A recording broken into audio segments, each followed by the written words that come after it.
Good evening. Welcome to the regular school board meeting of ISD 709, Tuesday, November 20th, 2012.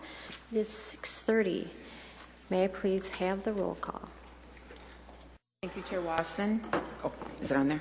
Okay. Member Cameron is absent. Member Johnston? Member Casper? Here. Member Murneke? Here. I am here. Chair Wasson? Here. Member Westholm? Here. Superintendent Gronseth? Here. Deputy Clerk Hansen? Here. Secretary Melinda Tebow? Here. And Student Representative Ariel Pendleton? Here. And Representative Lucey is absent. Okay, we have a quorum, Chair Wasson. Thank you. Please join me in the Pledge of Allegiance. I pledge allegiance to the flag of the United States of America and to the republic for which it stands, one nation, under God, indivisible, with liberty and justice for all.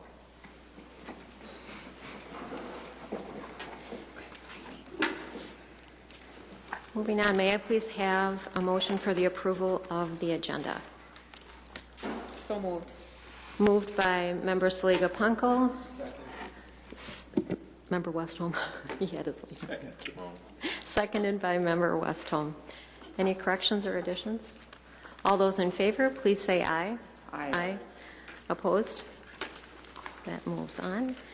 The reading of approving of the minutes for the regular school board meeting of October 16th, 2012. May I have a motion? So moved. Moved by Member Saliga Punkel. Member Casper. Seconded by Member Casper. Any corrections or additions? Member Johnston? Yes, Madam Chair, several this month. The bottom of the first page, September 18th, should have been October 8th. And that's included in your green folder, right, that you received tonight? I'm back on page 3. The second motion was seconded by Sligo Punkel. Also, I made a motion to table the first motion, and that's not in the minutes.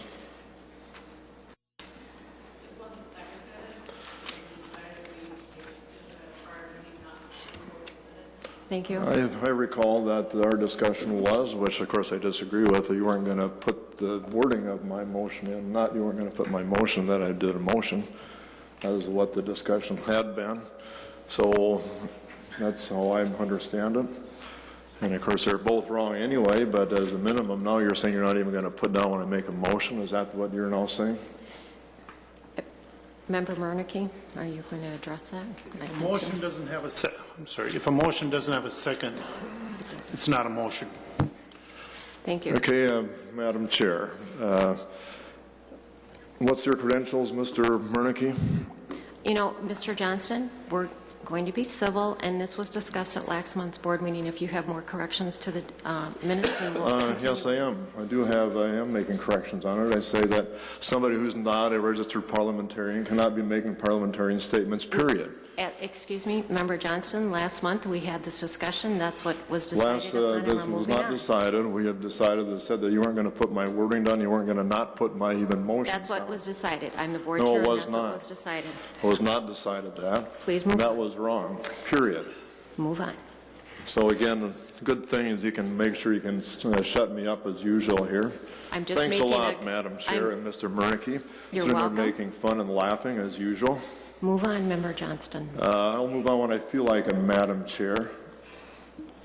Let's the third motion also should have been Sligo Punkel, not Wasson, for a second.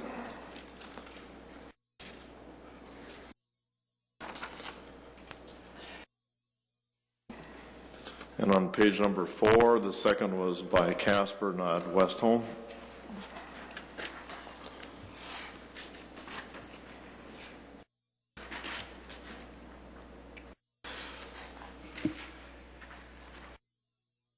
Any other corrections or additions? All those in favor of the minutes for October 16th, please say aye. Aye. Opposed? And that carries, and we'll move on. Member Murneke, thank you. I'm going to remind anyone that is participating in discussion tonight up at the podium that you are civil and that we are not using any disparaging comments or remarks towards any person, place, or thing. Our first speaker is Mr. Lauren Martell.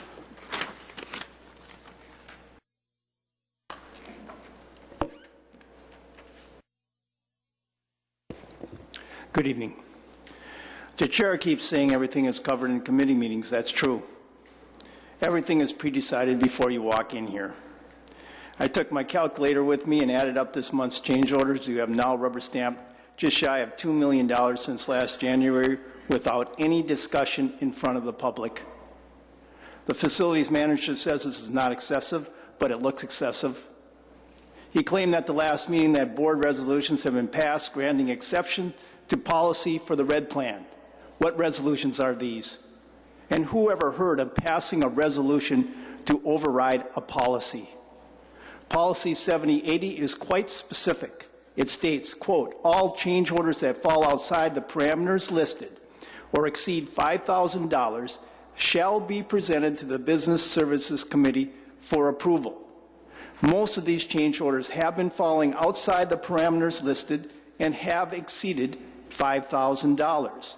So I repeat, what resolution is granting administration authority to proceed with these change orders prior to board approval? The facilities manager then claimed that change orders for a project of this size are generally not given the same scrutiny as change orders for a smaller project would be given.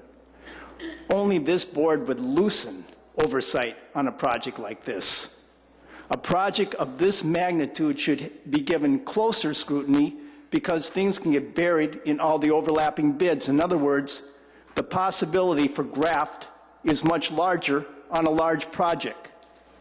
I have never seen poorer safeguards put in place to protect the public's interest. Did any reporter in this room understand what the chair meant when she threw out the figure of 5%? Not likely. Will any ask? Less likely. They're not paid to do any real digging. Their so-called news organizations never allocated resources commensurate to a $500 million project. As a result, administration routinely gets away with evasion and spin. The HR manager is asked a direct question about the current FTE, and he just artfully dodges. Mr. Martell, I'm going to remind you to please watch what you're saying. Be a little bit more kind, okay? I am stating facts from the last meeting, madam. Hold on. Your time is moving. You cut me off. I have full 3 minutes here on this speech. You will. I didn't cut you off your microphone.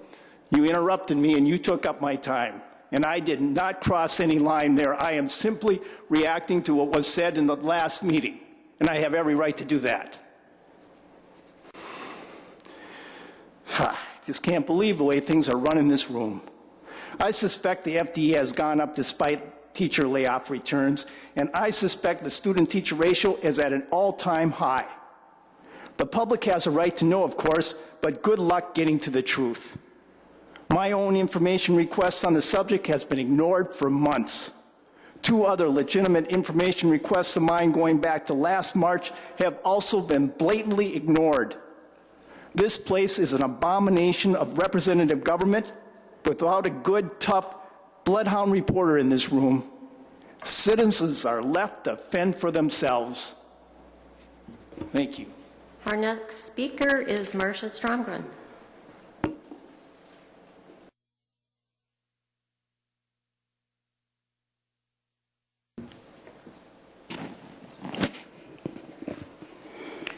In the 60s, I went to Denfeld. In my class alone, entering 510 students. The other 2 classes, around 500. 1,500 kids in a school that's half the size it is right now. In the 5th week of school, students are sitting on the floor. They're sitting on the window ledges. They're sitting 45, 47 students in a classroom that's too small. My goodness, how did 1,500 kids fit into that building that's half the size it was? Not one of us ever sat on the floor, and 5 weeks into a school year? What is wrong with the program? Gee, I can't point my fingers at any thing or person. Well, who's ever irresponsible for this should take a look at the way they're managing what's going on. I have been to the deck. I can feel the air move in that room, and you know how high the deck auditorium ceiling is. I also could feel the air move at my granddaughter's concert at the Harbor City. There wasn't one movement of air at the East High School auditorium. For the third time I've sat there, and people were sitting there fanning themselves with the program. My, we've put all this air quality control and special equipment, expensive equipment into these buildings. I don't think it's working, and I remember Dr. Lake saying that, gee, maybe the test scores for the students were affected by the fact that the room was too warm. There's something wrong in a lot of areas. We have fancy new schools. We have $1 million worth of copper. We have $5,000 clocks. We have overcrowded classrooms, and there are many failed promises on the part of Johnson Controls. And this school district, to the taxpayers, are going to get stuck another 10 to 11% on their taxes come December. You think you're going to get an operational levy next year? Fat chance. I want to know who's really running the show, Johnson Controls or you board members that don't seem to know what's going on when students are sitting on the floor and on the ledges 5 weeks into the year. Thank you.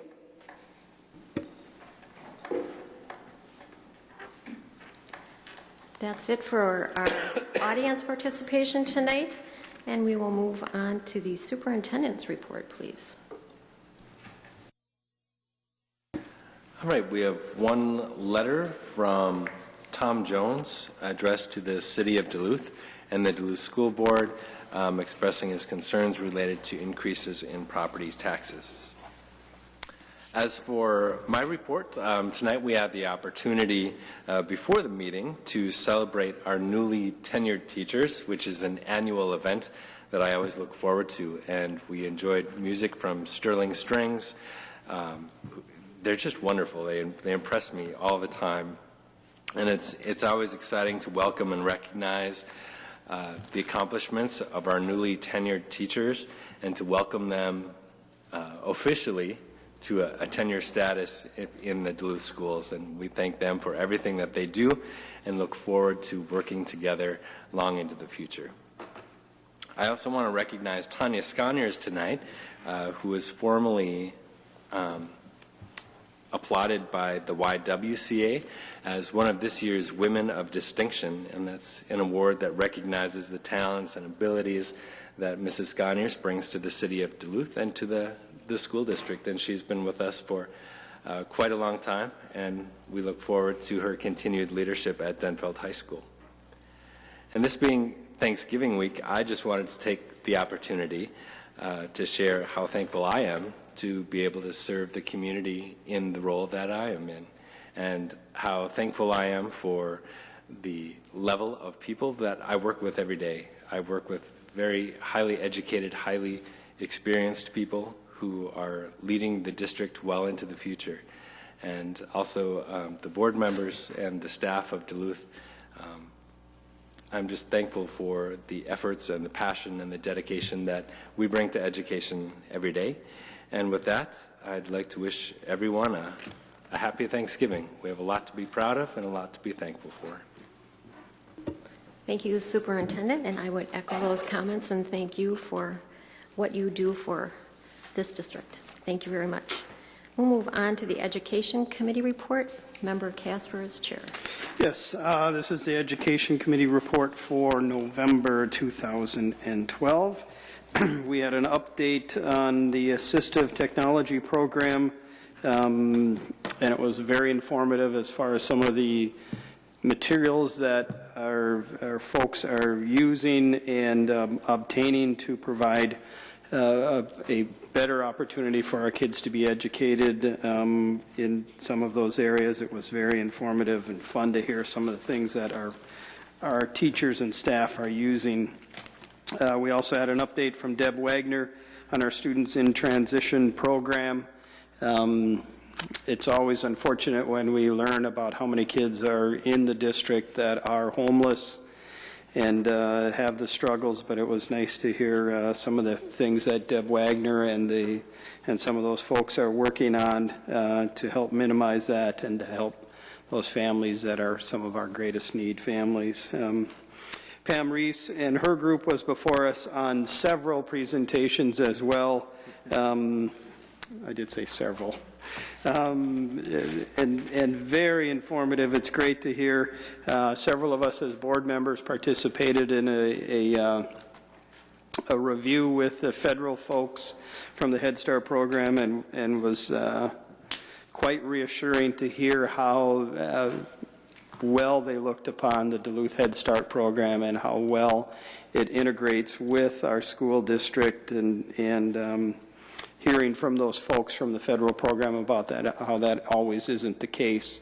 So it's another one of those examples of what the Duluth School District is doing in programs to benefit some of our kids, and especially our youngest kids and our most need kids.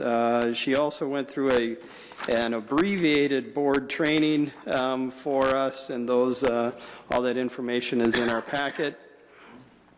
And also express some concern, and I'm not going to say this word because board member sequestration, which is a concern going on as far as with the fiscal cliff that's being talked about with the federal government, and the potential that some funds that have already been promised to programs, including the district and Head Start and so on, may be cut back if this isn't alleviated. So there's a lot of concern and conversation going on that as well. And I would imagine we'll hear more and quite a bit about that over the next 6 weeks. We do have 3 grant applications before us. United Healthcare Grant Heroes application for $1,000 to Homecroft. Our worthy superintendent, Mr. Gronseth, has applied for 2 grants, one through the Northland Foundation and the other to the Lloyd K. Johnson Foundation for monies to support the youth success team model that we're working jointly with the Y on. Also had a 4th one, from the Minnesota State High School League. Mr. Pearson and Mr. Rode had applied for extracurricular participation. We do have an action item. We had a presentation given to us regarding the new math curriculum, or new math course, offered as statistics and probability, which we're hoping to provide in our 2013-2014 season, or school year, and discuss the cost a little bit, and it looks like something that we'll be able to offer without a significant financial challenge. We do have a resolution, acceptance of grants before us, if we want to do that now. If board members want to turn to page 50, if they'd like to. I will read it, acceptance of grants, whereas Minnesota Statute 465.03 requires a school district to accept grants by resolution expressed in the terms prescribed by the donor and in full, and whereas acceptance of the grant in accordance with the donor's terms is in the best interest of Duluth Public Schools. Now, therefore, be it resolved that the Duluth Public Schools does accept the below described grants from said organizations in acceptance with the terms set forth herein. Be it further resolved that Duluth Public Schools wishes to extend its grateful appreciation to these various organizations. We received a Northland Foundation grant for $4,825 for our Head Start program, $1,000 again from Northland for our Troubled Youth Project at Woodland Hills, and then $885 for our Unity School, again through the Northland Foundation. I move Resolution E-11-12-3057, dated November 20th, 2012. Is there a second? I second. seconded by Member Murneke. Any discussion? All those in favor of the grant, please say aye. Aye. Thank you. All right, moving back on, moving back on extended trips, we do have our FFA students going to University of Minnesota Crookston, December 6th and 7th to participate in a career development competition. We also have our Lincoln Park middle schoolers going, 7th graders going to Thunder Bay at the end of May for an experience in different culture and meet their pen pals, which is a great program that our Lincoln Park School 7th graders have been working on. We also have a couple of our ski teams that are going to some various locations, one of them to West Yellowstone and the other one to Ironwood, Michigan, for some training and opportunities. So that's going to be fun for those kids. Again, in all these cases, student funds or grant monies are being used to provide for these kids to go on that. We also have the MSHSL Bylaw 411 school-sponsored athletic team request for out-of-state travel for our B squads, and we must review that as well. So that's part of it as well. We'd have awarded 3 diplomas for students who have successfully completed their high school requirements. Their names are Mindy Ruth Gravel, Cayman Jade Seavey, and Derek A. Baker. Congratulations to each of those students who have completed their necessary requirements. And that is the completion of our Education Committee report. And I move it forward. Thank you. Is there a second to that report? Second. Seconded by Member Westholm. Any discussion? Seeing none, all those in favor of the report, please say aye. Aye. Opposed? That carries 6-0. We'll move on to the Human Resources Committee report. Member Westholm. Before I start on that, I should have made the comment when we were on the prior report, but one thing that always catches my attention deals with State High School League and co-curricular activities.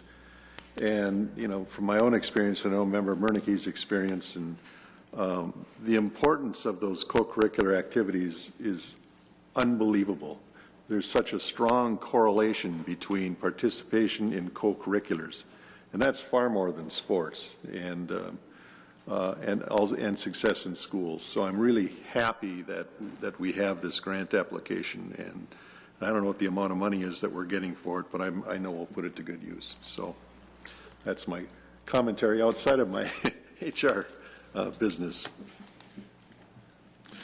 The HR report, first we have staffing report action items, and those are on page 2, 3, 4 of the HR report. And we have, although it's a fairly brief report this month, we have a few things as usual. We have 6 certified appointments, 1 certified co-curricular appointment, 1 certified leave, 1 certified long-term sub, 1 certified permanent increase, 4 certified recalls from layoff, 6 certified retirements, 5 certified temporary decreases, 8 certified temporary increases, 16 non-certified appointments, 1 non-certified layoff, 8 non-certified leaves, 1 non-certified permanent decrease, 5 non-certified permanent increase, 5 non-certified promotions, 2 non-certified recalls, 2 non-certified reclassifications, 3 non-certified resignations, 1 non-certified retirement, 2 non-certified terminations, 1 non-certified temporary decrease, and 6 non-certified temporary increases. And that's the details of the staffing report. We have no other action items and no other informational items and no HR future items at this time. So comments that you may have on the staffing report? Well, that covers it. Okay. All right. Is there a second for the Human Resources Committee report? Member Casper? Second. Seconded by Member Casper. Any Member Johnston? I have some comments. Comments? Yes. I wanted to just bring up some of the discussion we had at the committee meeting. And we had a handout from Mr. Swarsky. Thank you for having that out. One question, are we going to get the totals on the non-licensed staff also?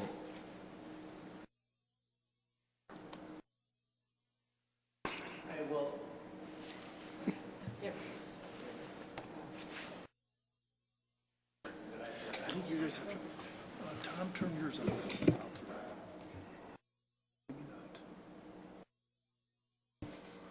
Hey, you got to run these, Tom. Right now? There we go. I don't have as lengthy of a history on the non-certified totals. I do have some history on it, though, and I've been working with Mr. Dudley on trying to put something together for you on that. Sure, I'd appreciate it if you get that to us here at your earliest opportunity. Just a comment on the one that you did hand out. Once we got a chance to look at it, some noteworthy comments that people really, that a little bit concerned me.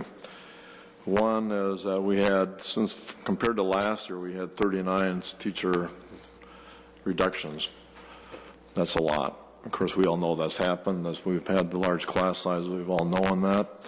But again, it's black and white. It's a little bit hard to see.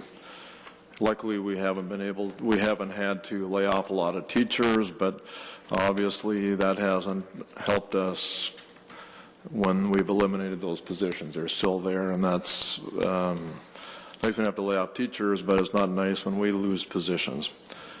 Another thing that concerns me on that is that in the other column, which is the staff development, curriculum development, dean of students, we had an increase in 5. And we only had one decrease, actually less than one decrease in supportive staff. Again, I am concerned that we've had 39 teacher reductions, but yet we had increases in their support staff. And again, I'm not telling people how to run their thing. And thank you, Superintendent, for replying here, but it does concern me that I'd certainly rather see less reductions in teachers and more reduction in staff. But anyway, go ahead and respond there, Mr. Gronseth. I just wanted to point out that some of that staff support that you're talking about is required by the state for our priority schools and our focus schools, so that we have a higher level of staff development and a little more student supervision, and both of those were required, so that's why you see that addition in that area. I think we did get some more money too for the one school, so that's good. But again, I hate to see that those teacher reductions go down when it's black and white. It looks that's why we have a problem. So I just wanted to make those comments. Thank you. Mr. Swarsky, could you update us on how many teachers currently we have on a layoff status as of this report? Yeah, as of this report now, I've usually given this in 2 different ways, one of FTE and one of persons, and right now we've returned 18 of 21. So I believe the FTE amount is about 1.5 people, even though we've got 3 bodies, but it's about 1.5 FTE shy of what we had laid off. And those folks are actually, I believe we talked about this last week, but those 3 that remain, are they seeking to return to the district, or have they? Some have, after the beginning of the year or close to the beginning of the school year, have procured other positions. So even though we would have recalled them, they chose to opt to stay with their positions, but we do leave them on layoff. So it's more of a self-imposed layoff at this point in time. And also want to point out for folks, as they heard the report, we have appointed 6 folks as well. So we have hired from outside of the district to fill vacant positions within the district. So in essence, we are hiring some folks to fill some of those positions, which is encouraging as well as we move forward with this, and hopefully concerning what some folks have have been led to believe that we have an exorbitant amount of teachers that we've laid off and aren't with the district any longer. As you just stated, we're really at a position where 18 of those 21 that we unfortunately had to do as part of our budget issues have now been brought back in some capacity and are working for the district. And in addition to that, we've also hired 6 additional folks as of our November report. That doesn't include what we hired potentially in October. And so I think there's some celebration in this report that we are able to bring those folks back. That was very difficult for us as board members to have to make decisions regarding the 2012-13 budget. And it's encouraging as we're able to bring those folks back and return them to hopefully as close to whole as we can. So thank you. Sure. I just noticed here, maybe this is a question for Mr. Gronseth, I'm not sure, maybe Tim. But most of these dates were effective here. Very few that were effective within a month. Most of them were, some of them way back last summer. And just a rhetorical question here, but what happens if the board didn't approve this?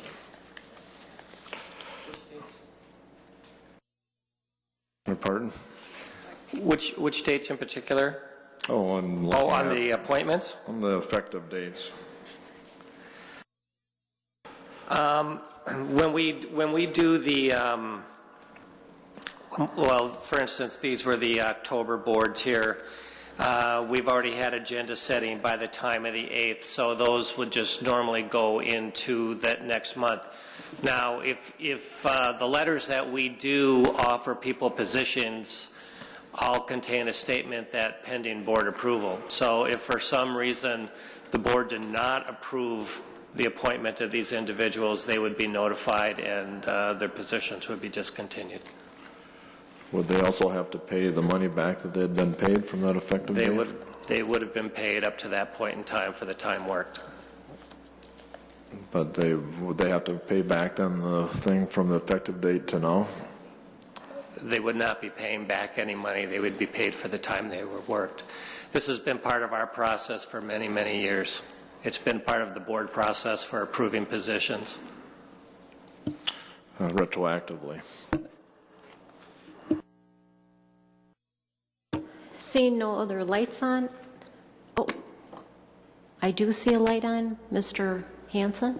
I was just going to remind the board that the budget for these are part of the standard budget that you approved last June, and if we would work when we're working within the budget, then you see things as Mr. Swirsky described them.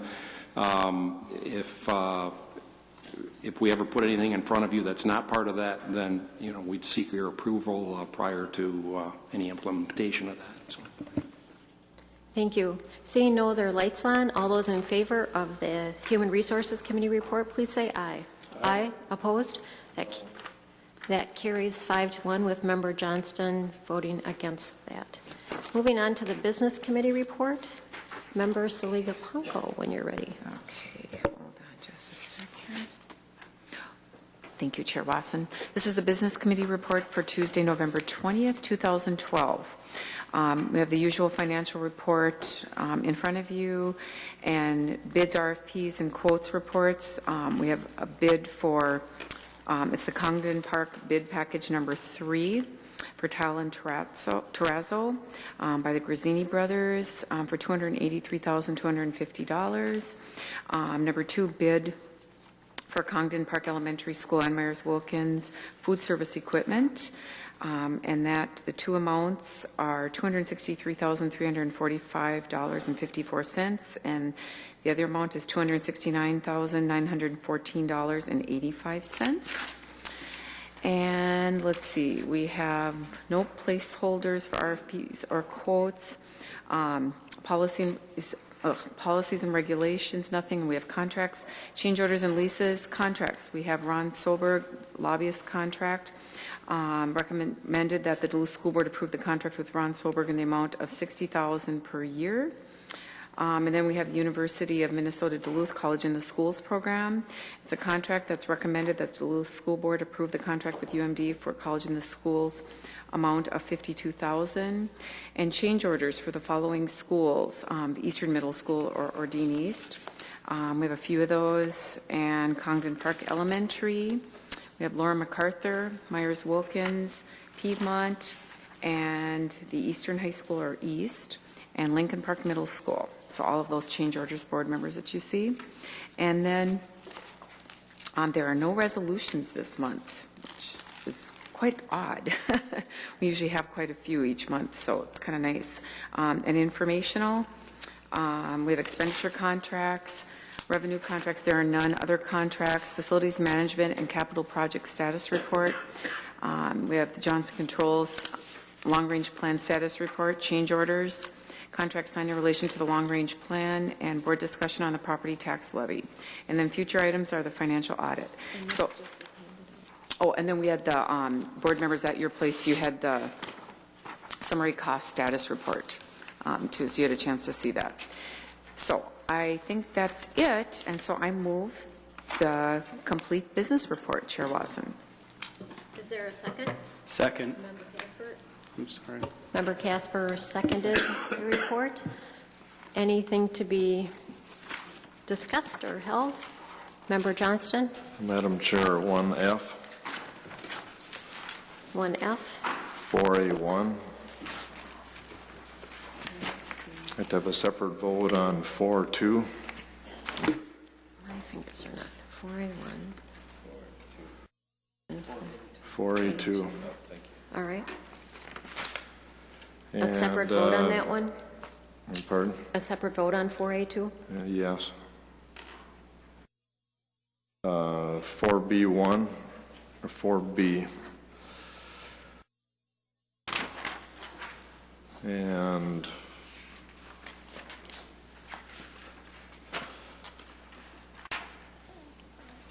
5 on the next page, whatever number that is. 4B5, is it? Piedmont, all right. I believe it's 4B5.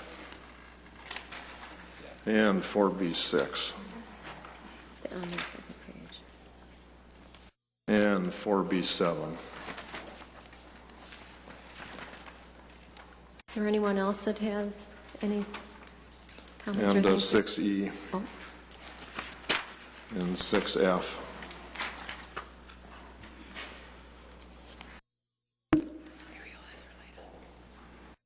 Student Representative Pendleton. Okay, so like the last school board meeting that I attended, I had brought up the fact that we didn't have like a name of our school, like the Stenfield High School.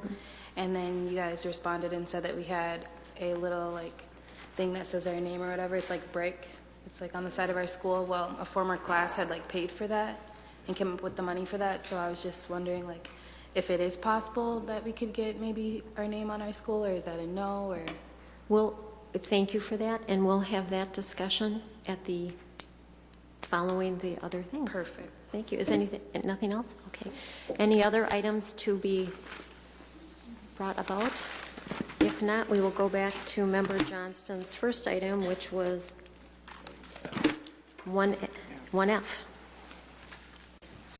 Oh, I'm sorry.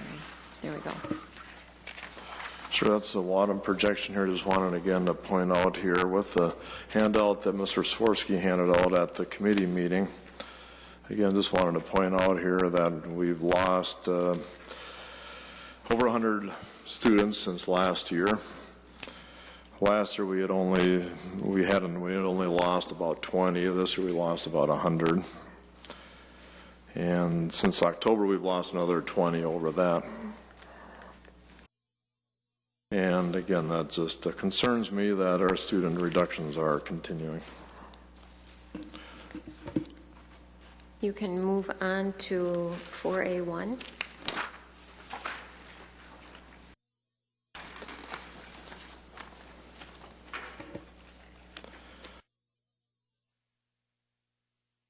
Yeah. Again, I think that the lobbyist is money that's not well spent. We're one of the few schools in the state that has a lobbyist. We're actually now about the 20th largest school in the state, and has spent $60,000 plus another $12,000 in expenses. And remember, the legislature's opened how long? 6 months out of every 2 years, I believe. Seems like we're paying an awful lot of money for not a whole lot of effort, particularly when the session's only in a small fraction of that whole time. And again, I'm just wanting to make comments. One reason I'll be voting against this is that I don't think this is necessary. That's one teacher position right there that I'd rather see as a teacher. Superintendent? Well, I can see your point about saving money, because I'm continuously looking at the budget and trying to find nickels where we can find them. However, I have to disagree in the value of the lobbyist. There are many times that he alerts us to discussions that are currently going on in the legislature that directly concern us at the tune of millions of dollars a year.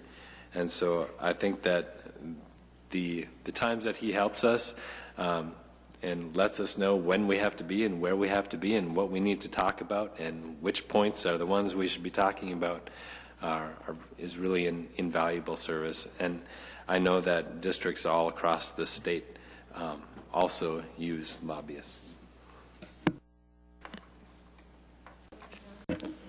Member Johnson, moving on to item 4A2. A separate vote? Right. All right. May I have a motion for item 4A2, which is the University of Minnesota Duluth College and the school CITS?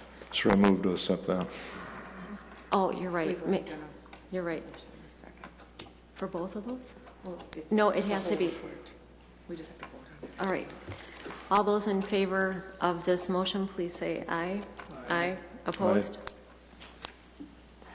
All right, that carries 6-0. Member Johnston, moving on to 4B.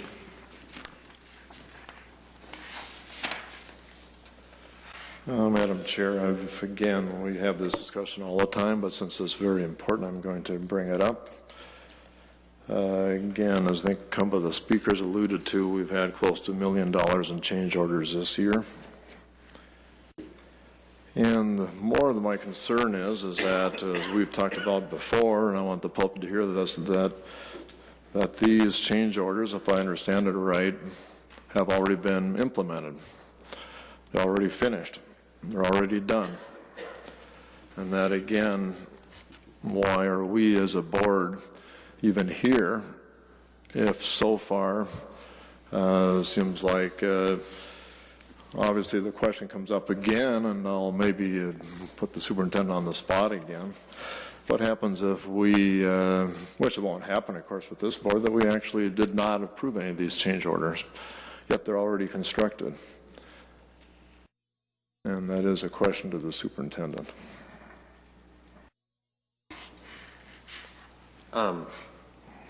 The process that we've been using to do these change orders are at the direction of the board. It is how you have directed us to go through this process, and we're just following the process you asked us to. Well, I think that, again, you know, the policy doesn't say that, and I don't see anything that we've done as a board to approve retroactive change orders.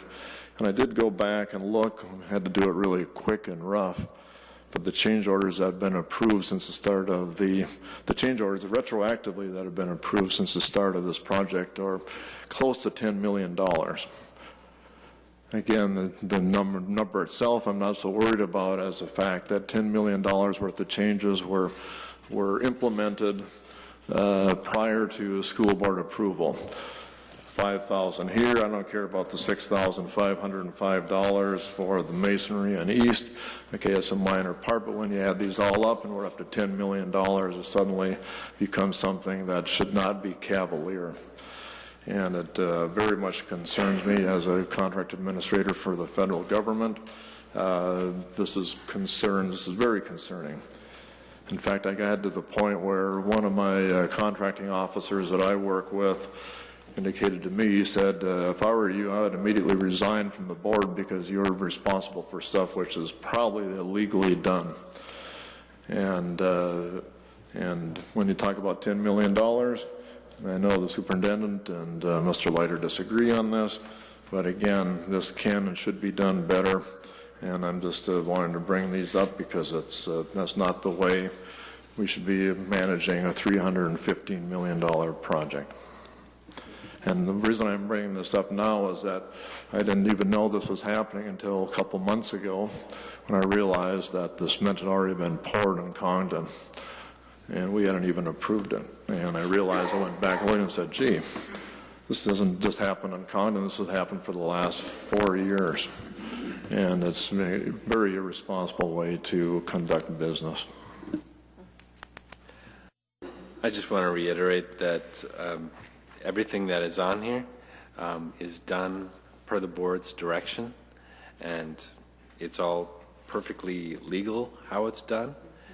And I know that we've gone through this several times before.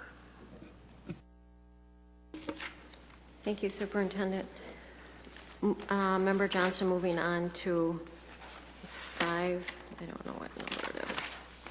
2, 5. Yes. Oh, I'm sorry. 4B5, wasn't it? Again, I won't go on again. My same concern is that these things have been done. Just because we do something over and over again doesn't make it right.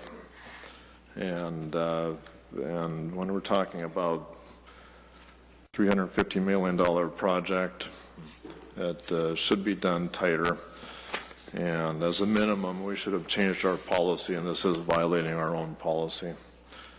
And I will quit talking about that, other than, again, the reason I'm voting against this is because this whole thing is that this is not the way you construct a $315 million project after the fact. Member, you can move on to your next item, or was that the same? Sure, I'll skip everything and back to 6C.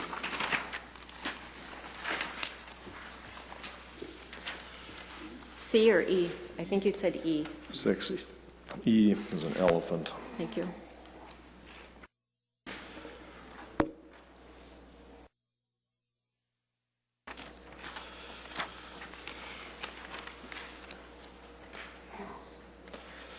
I'm going to skip my further questions. Thank you. Anything else?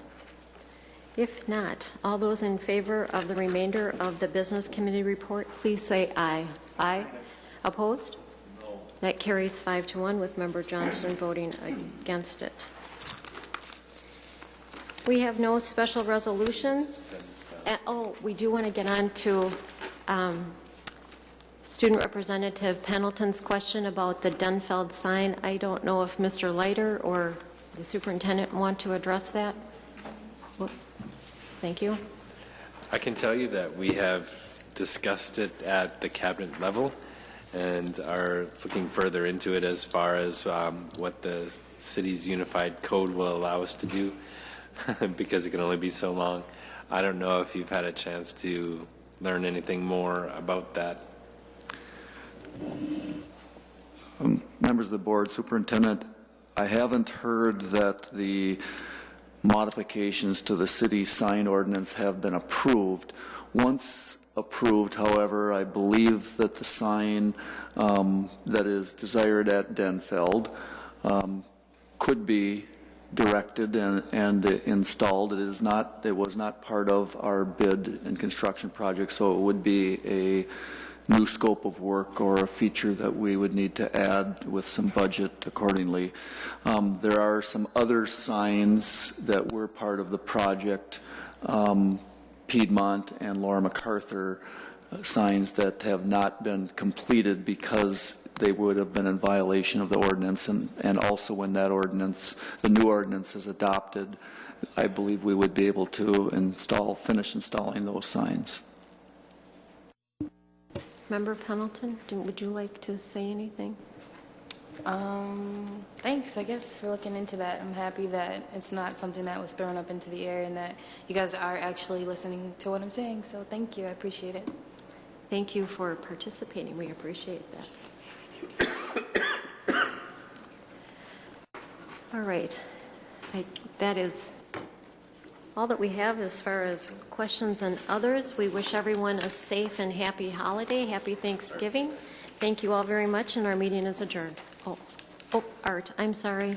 I didn't see your light on. Member Johnston? Yeah, on the other section there, I was going to, if I could just make a comment. I didn't, you probably noticed that I actually voted against the human resource thing. I just wanted to make a comment to people. It's the first time I've ever done that.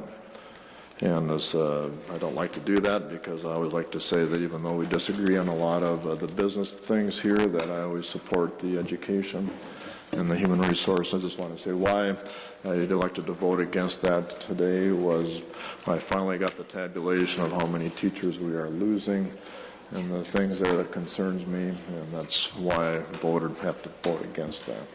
But I do thank you for bringing that out. We have to have that information, but it does concern me that when we see in writing the number of reductions that we have had. So I just want to make that statement. Thank you, Madam Chair, for letting me put that statement in the other section. We are adjourned.